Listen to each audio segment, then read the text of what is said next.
नमस्कार दोस्तों, स्वागत है आपका हमारे इस YouTube चैनल में। और आज के हमारे इस वीडियो में हम जानेंगे कि लॉकडाउन के दौरान दिए जाने वाली सैलरी को लेकर सुप्रीम कोर्ट ने अपने इंटरिम ऑर्डर में क्या कहा और सुप्रीम कोर्ट के अंतिम निर्णय को लेकर जनता के मन में उठने वाले प्रश्नों को भी जानने की कोशिश करेंगे। तो चलिए शुरू करते हैं। 29 मार्च को मिनिस्ट्री ऑफ होम अफेयर्स ने डिजास्टर मैनेजमेंट एक्ट की शक्तियों का प्रयोग करते हुए एक सर्कुलर जारी किया था, जिसमें नियोक्ताओं द्वारा अपने कर्मचारियों को बिना किसी कटौती के वेतन देने का निर्देश दिया गया था।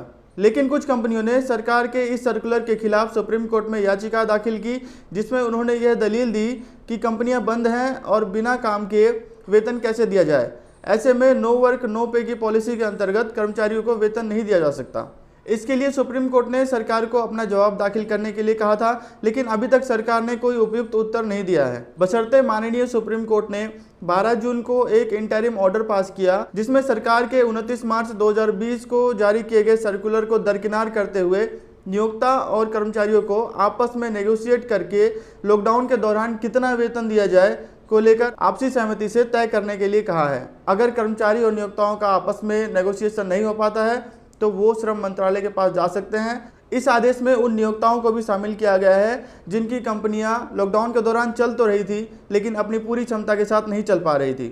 साथ ही सुप्रीम कोर्ट के अंतिम निर्णय तक नियोक्ता के खिलाफ सरकार के सर्कुलर के संबंध में किसी भी प्रकार की कार्रवाई करने के आदेश को बढ़ा दिया है। सुप्रीम कोर्ट के इस आदेश से इतना तो स्पष्ट है कि लॉकडाउन के दौरान वेतन तो मिलेगा, लेकिन सरकार के सर्कुलर के अनुसार नहीं, बल्कि सुप्रीम कोर्ट के अंतिम निर्णय के अनुसार, जो कि जुलाई के अंतिम सप्ताह तक आने की उम्मीद है। और अब बात करते हैं कर्मचारियों के उन प्रश्नों की जो लगातार सरकार से पूछे जा रहे हैं। सरकार बेशक बेहतरीन और देश हित में काम कर रही है, लेकिन आम जनता में यही प्रश्न उठ रहे हैं कि आखिर सरकार ने अभी तक कोई उपयुक्त जवाब क्यों नहीं दिया। पूरी अर्थव्यवस्था कर्मचारियों की मेहनत पर निर्भर करता है।